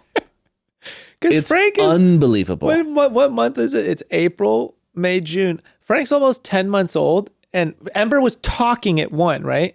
Full on. I'm on the phone with Bekah on my way here, and I hear Frankie goes, oh! Right. You're right. Literally, like, this fool is not going to be talking Right. in It's 2 going to be a months. minute. He's not even going to have a word out for a little bit. But your kids are hanging. We're trying to get They're him like to just babies be like, and they're hanging from like shit. oh yeah, Ruth could dead hang. She's doing backflips off me. Like, she's crawling up doing, like, she gets in the park and parents are like, oh my God. And I'm like, You're like, she's no, she's fine. One dad, she was hanging off the big play structure and there was like some kind of like fireman swing. And Ruth was leaning way out. She's 2, so she's tiny. Leaning out over the precipice. She's a baby. I mean, That's like 4 feet high. Leaning out over it, grabbing the bar, and then just letting her feet drop and swing out and then catch it back in. Wow. And I'm just sitting there like 20 feet away, like, whatever. And this dad walked up and he was like monitoring her. And I was like, hey, I was like, you know, it wasn't like the like, don't touch my kid. It was the like, dude, you can chill out. She's fine. Also, this comes to my parenting philosophy. If she falls, she fucking falls, dude. Like, Right. she's going to bounce. She's made of bubble gum. And like, learn something, Ruth. Like, maybe just like chill out a little bit too over high here. next I time, don't yeah. believe in censoring her from like, because I'm also like, I want her to be athletic. I want her to have confidence in these things. Sure. And part of me in the confidence is like, her reaction to falling down is completely geared from ours. So Yeah. I see it in coaching kids all the time from climbing of like, there's kids who are unafraid. yeah, if you freak out. Yeah, there are kids who are unafraid to do dynamic moves at like 7 years old, 12 feet off the ground. Which a dynamic move is all points of contact leave the wall. So, and you do relative, like for me to do it, I'm twice my body height up there. For someone like a 7-year-old kid, they're like 3 times their body height. It'd be like us falling from 20 feet. And he's like, yeah, no problem. Or she is just like dino, just jump to the next hold. No issue. And if they fall, the shock of falling usually dictates the emotional response. And if you as a parent were like, dude, that was awesome what you did there, then they're like, yeah, I'm a badass. That was righteous. Like, I'm going to do it again. If you're like, oh my God, are you okay? they're suddenly just terrified to do those things because now you've implemented this sense of consequences. And this is, every parent will have their own boundaries with it. Me and Bekah are like, fall down. No, Ember is stealing money from us. What? And buying and trading things on the playground. What the while needing help walking upstairs. I didn't steal money from my parents until I started smoking pot. No, Ember is trading at school. What the? She's full blown created a network at school. She was told that we just found out about it. She's 4. She's 5 years old. She's 5. She steals money. So she'll we'll leave out change on the counter. We find it in her bag. Then later on we find out that she's been trading other kids for toys. So she'll all of a sudden we'll open her bag and there's 3 new toys. And we're like, where did you get this? She's like, oh, well, I had money. So I traded these 2 kids for the dolls. She's creating networks and she and then understands asking value me, of what's worth a trade and up. asking me what is God. And at the same time, walking up a set of stairs might fall on her face. Oh my God. The disparity, I've been trying to teach her how to ride a bike, dude. It's all hope is lost. See, Ruth she'll never ride a bike. She'll never swim. It's I don't know what to do. Ruth will literally stand, we'll be pretending I'm a horse, and then she'll stand up on my shoulders and I'll be walking and Ruth will be standing there with her arms out, like a circus thing that she'll literally, so we show her horse videos, Cirque du Soleil horse stuff. Yeah. She'll be recreating that immediately. Wow. See ballet dancer and be like, this is how I'm dancing from now on. She's wildly coordinated. We've had conversations with other parents on that. If I show Ruth a slew of colors, I go, Ruth, what color is that? She goes, apple. That's the apple color. Be like, Ruth, what color is this? Pink. What's this one? Pink, pink, pink, pink. I thought she was colorblind. Right. And then someone was like, no, it's literally pink is literally the only color that she's even understand. When you ask her what the color is, all colors are pink. Right. She's not colorblind. And so it was oh, I love that. She's just, but she's not dumb. It's just it's just growth at certain times. I mean, all the kids level out at some point, but it is funny how athletically, so for me, I was a very athletic kid, played sports. I was a lifeguard at 13. I was super athletic as a kid. I played 5 sports. I traveled all around the world playing sports. That was my thing. So when I have this daughter that can't ride a scooter at 5, it's hilarious. And it's funny too, because you can't even pressure her to do it. You couldn't be like, look at all your friends, they're doing it. Don't you want to do it? And she'll be like, no, I'm good. And I'm like, damn it. How do I get you interested? You know what though? Just like love, physical skill, talent will only take you so far. Hard work is really what wins. Hard work and defense wins championships. And what I find now is it's more my hard work, because I have to practice patience and be like, why aren't you not getting this? It's so easy. As a coach though, the kids I have the least patience with are the talented kids. Sure. The kids I have the most patience and root for the most are the kids who suffer through it all. Just keep going. Who just suck. They suck so bad. But their work ethic is way better because they want it. Right. And then when they actually hit this performance thing, carries them so much farther. Sure. Michael Jordan sucked at basketball. He didn't make his teams. But he pushed. Yeah, he has it's this mythological story. Mm-hmm. He pushed through the adversity. He was told he could be the towel boy. Right. Right. And that was enough for him to push through and be like, I'm not going to be that guy. Then True Life Story Space Jam happened. He saved the universe through basketball. But he was told to be the towel boy when he was trying out for his high school team. Yeah. That work ethic is that's what they talk about the greats. The work ethic, it's the relationship, dude. The most successful relationship are going to be the people who decide to put the hard work in and choose it every single day. I think it's going to be hard for Ember. I think Ember has natural raw talent when it comes to personality and socially. And so she's going to struggle with the hard work because she's not having to grind that hard. No, she's going to have to network, dude. Ember would be a good agent. Physically, she's also kind of just not seeing the value in it. She's kind of okay, so you ride her out in a circle on a scooter. What does that do for me?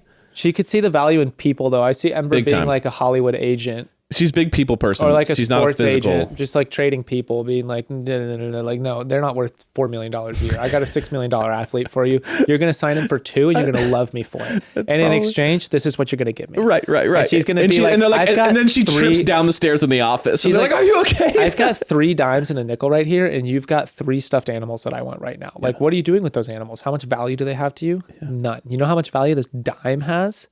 It's a dime. You don't even buddy. recognize it yet, but your this parents. is money. Yeah, this is real This is currency. money. I'm so kind. She's going to do this deal. Give you this money. She's going to build a network, and as she's exiting the meeting, be like, "Nice meeting you all." Trip on her face and fall, and then break her nose. And they're like, "Well, nothing. That's fine. Fine." More kids? I don't want more kids. I'm so sleep deprived right now, dude. I like got 4 hours of sleep the last 3 nights in a row. I have a pounding headache. I've been getting migraines at like 3 p.m. I'm so not about continuing this. I'm so sick of diapers. I'm so sick of Like when you think about people that have just kept like my sister has like 10 under 10. They're Sorry, she psychos. has 5 under like 8 or whatever. Like I think your sister should be like mentally evaluated and put on medication. I think she'd probably agree with you. But yeah, like I've only have one, so I don't know what that next level is. I've heard it's gnarly. I don't even want to find out what I'm into. No, though, I mean going from 1 to 2 I've heard is gnarly, which you've done. do I look like I'm having a blast? And then just keep the pregnancies and the kids thing going. Don't know. So you're just kind of like, we'd have to take a break for a while if we wanted to do another. I don't want to do it. I Got it. love my kids. I don't even the idea of like if we were gonna do another, do it now. But like literally, like you'd have to drag me through. Like you'd have to drag my body over live coals to like get me to do this right now. If we were to do it later in life, like just I don't want to say what I was gonna say, but Is there a disagreement there? You know what? We want to foster. Oh, okay. So like I don't want to speak for her on this because she'll end up correcting me. I definitely don't want more kids, but we are into the idea of like fostering kids. Yeah. In like a couple years when things mellow out for us, like when I get stability in my business, like I kids are a still little have to older bring too, this thing less- back from COVID. less high maintenance Yeah. with the kids. Yeah. And then be like, we really want to have more kids, but then we also have this conflict. And this is not talking about people who have big families at all, but Sure. Bekah and I are talking about like imprints and like we're in a position to affect people. Right. And I You don't mean, want to. you mean It's not even because to come of from this. fame or social media or whatever? No. But we want. I don't know the best way to put it, but it's like we don't want to do this like self-aggrandizing, like pat ourselves on the back, Sure. humanitarian, like shelter some kid for a temporary time. But we're just like there are people who are in less fortunate positions than we are, and we both have a really big heart. Bekah has a massive heart. Bekah would love to be in a position of it's like, say, the foster system is completely fucked for the most part. Mm-hmm. We would love to be a positive thing inside of that. We Right. would love to be able to be like, your parents are in a difficult position right now. If you go in like I don't even know. It's like, I don't know enough to even speak on it, but like we are both we're going to do this of like, yeah, we'll provide temporary housing for you. You can come in, like we'll take care of you and like, we'll, and like, we'll always be there. For me, that's like, if I were to have more of my own kids, obviously if I have my own kids, I'll love them. But like, I'm more into like, I would like to do the foster Fostering route. Yeah. That's cool. Yeah. I mean, I think for me, it's one of those things where it's like,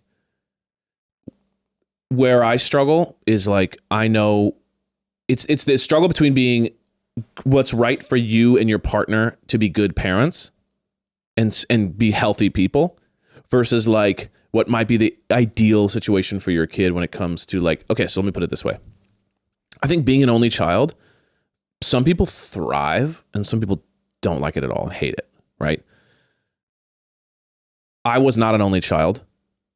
Jess was an only child. She kind of thrives. Mm-hmm. Like she has an adopted sister, but it was like she was already like in her mid-teens. You know what I mean? So it was like she had kind of gone through the whole childhood thing being an only child. She thrives in that. She likes her space. She's very chill in that way. She likes to kind of have thoughts and have privacy in her own vibe to kind of be, you know what I mean? And I grew up in much more of that kind of open household. And so when I think of Ember, I go, oh man, because she has a lot of cousins. And so I think about like, oh man, she'd probably really love to have like a bunch of kids to run around with, kind of a rat pack, just like running around causing chaos. And she'd probably kind of really do well in that. But then I think about like me and Jess and go, could we handle that? would we become miserable because we don't have the capacity to maybe handle a big family like that, or because of the way our personalities are, would we then decline for that purpose? You know, so we struggle with that because it's like, I think sometimes I go, oh, I want to have a couple more to give that to Ember, but then I also go, would it be the end of me, and it would be the end of us because we couldn't hang, you know? So that's kind of a struggle for us where we go back and forth a lot. It's just like, okay, maybe if I was like massively independently wealthy, had no job, didn't have to work, she didn't have to work, and you were just able to kind of be around maybe. But it's like with the work, having one is so hard. So it's just like the thought of having multiple, I think you have to have a knack for it. And yeah, I don't know. You know what I mean? And yeah, that's as much as I'll say. Because I just feel like it's a lot of people make those decisions prematurely and have a bunch of kids, and it's really hard for them. And then some people have the kids and it's just thrive. So it's like knowing yourself, I think. Well, and this is where, like, I think again that this theme of our show today of choosing things is like, you have to choose your kids too. Like, sure. Oh, big time. Yeah. I have absolutely no patience for, like, I'll complain about my kids, but I love the shit about I love my kids so much. I love being a dad. It's usually like a pretty big joke if I'm like, oh my God. I hate being tired though. I'm not going to lie about that. But like, if you have a big ass family, like, fucking deal with it. Right. You put yourself there, go. Yeah. You know, you made your choices. Yeah. Maybe you didn't. I don't know. That might be unfair. I certainly didn't. Right.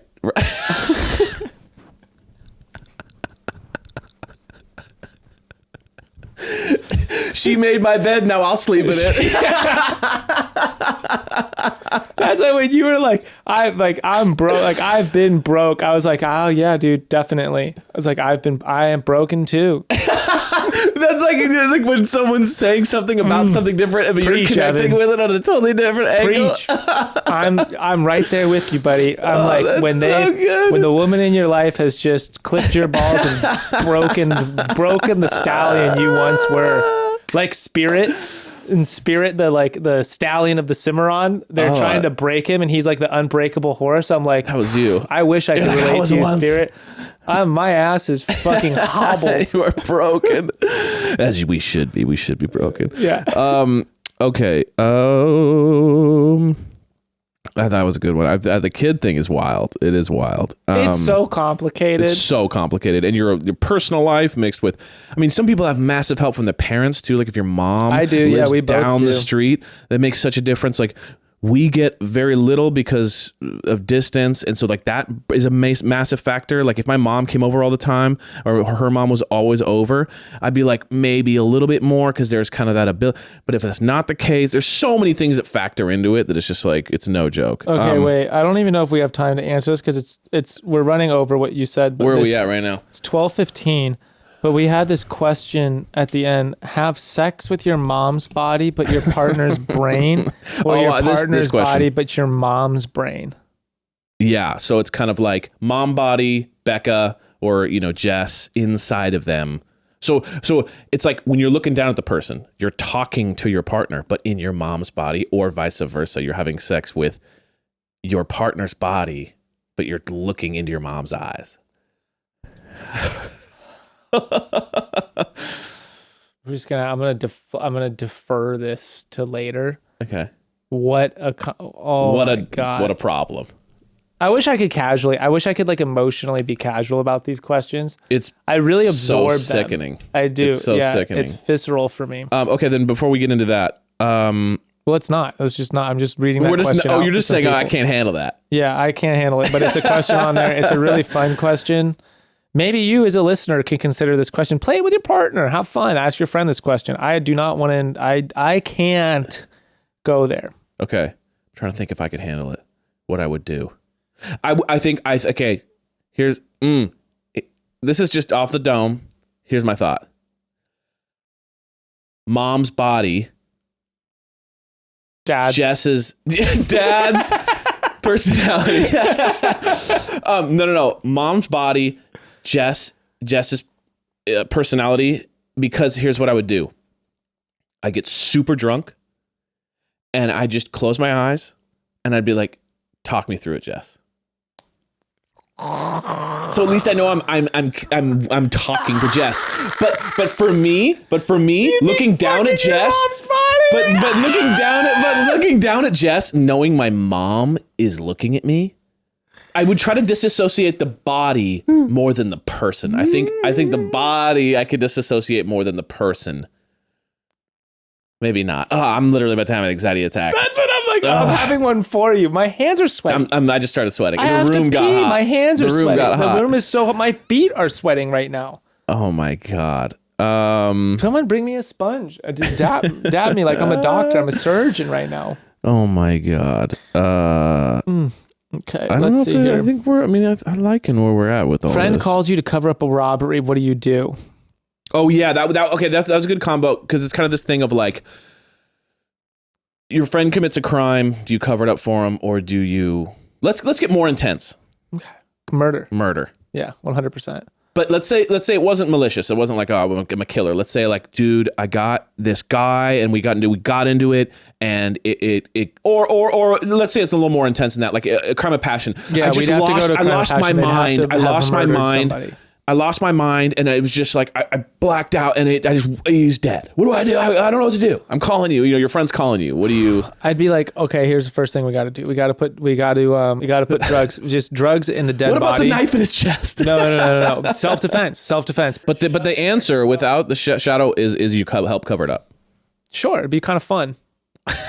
Okay, I love it. Or I'd just be like, I don't know, I'd plead insanity or something if I got caught for being wrapped up in it. I'd be like, look, guy, I didn't murder him. All right. Sure. Well, I'm just being a good bud. Sure, I appreciate that. But no, I mean, if we helped out, you don't get caught. That's the deal. I mean, like, I really like true crime. I would be ripping pages out of Zodiac's book. I'd be like, look, we got a truck. We're gonna get in the truck. Leave your phone at home. Set up the alibi with your girl right now. Like, we're getting this. You want less people involved, but you need the ride or dies involved. And then we're going to go out into the woods or the desert. We're going to dispose of this body. And then we're going to set up your alibi. Because the worst thing is actually, like, if it's a crime of passion, there's no escaping that they were involved in it. Yeah. Like, so I'm going on two different levels here. If it's crime of passion, you don't dispose of the body. You just have to give them a justifiable reason to have killed this person, which is usually self-defense. So like, if that person is like on fucking crazy, like basically, so you're going into like how to get away with the murder. Yeah. I love this, dude. Like, I just watched Training Day again. I'm just recently. talking about if you do it or not. You're doing it. Oh yeah, I'm 100%. If my best friend called me, if Alec Wiesenfeld called me and said, I just killed somebody, dude, I'd be like, all right, I'm gonna walk you through this. Got it. Let's figure this out. Got it. You can't go, they'd eat you alive, dude. Okay. Poor pasty ginger boy. They destroy you. Yeah. I got to walk you through this. I don't know. I would, in this moment right now, yes, I would, I think it's something I think about. Like, almost like a fantasy, like an exciting little bit. thing. Yeah. You have your shipwreck fantasy. I have best friend killed somebody. Let's rescue them. It's a savior. I have a savior complex. I think for me, it's a tough one. If my buddy is rock solid, I got you. But if you can crack, I might just ignore the call, because if you're a rock solid, hardened person that can handle anything, I got you. But if you're the guy that like cracks under the pressure of the guilt after a while, you're the guy that if you get questioned, you crack. Now I'm implicated. So I helped you bury the body. You crack. Now I'm going to jail for 15 years for accessory to the crime. And I was just trying to be a good friend. So there's a little bit of this. I got to know which friend is doing double this. Murder option. So then you're gonna get involved by helping your friend cover up the murder. But now you don't trust your friend from your experience with it. So now your only option is to kill your friend. Now you got two murders on your hands. Yeah.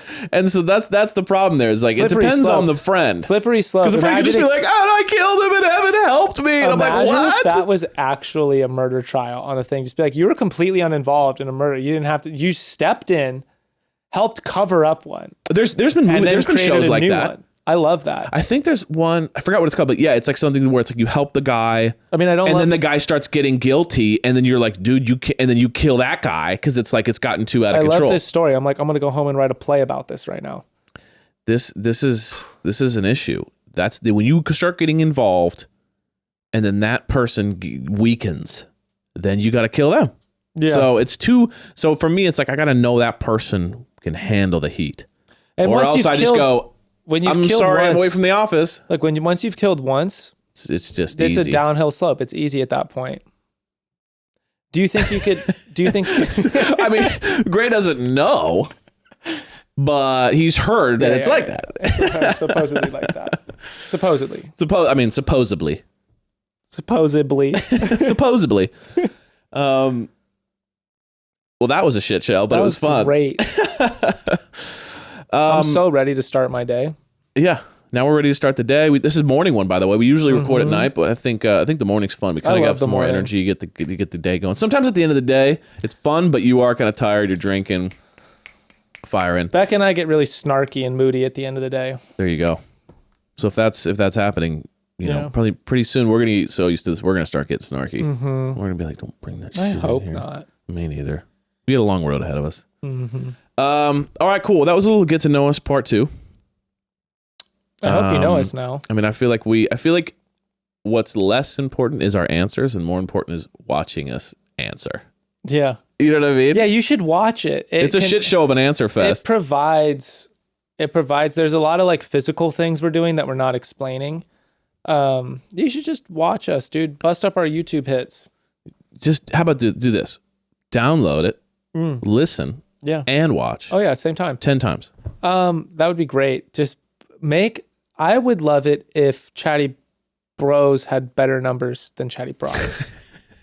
I would love Let's that beat 'em dinner out. conversation with Bekah. Yeah. I'd love to have that conversation with Bekah. All of a sudden, you're like, "Here's how the business should really work." Yeah. So we're taking this over. Let the boys do this, you know? We've redesigned your business. Yeah. Oh God, that would be so ridiculous. In real words, guys, I've been getting some ads on Tyler's page. I love that. Let's keep Love that it. up. He hasn't bit yet. Also, Ari, if you guys want Ari Jr. to come on here, first off, Ari's dad calls him Ari Jr. Weird. Love it. It's Ari Jr.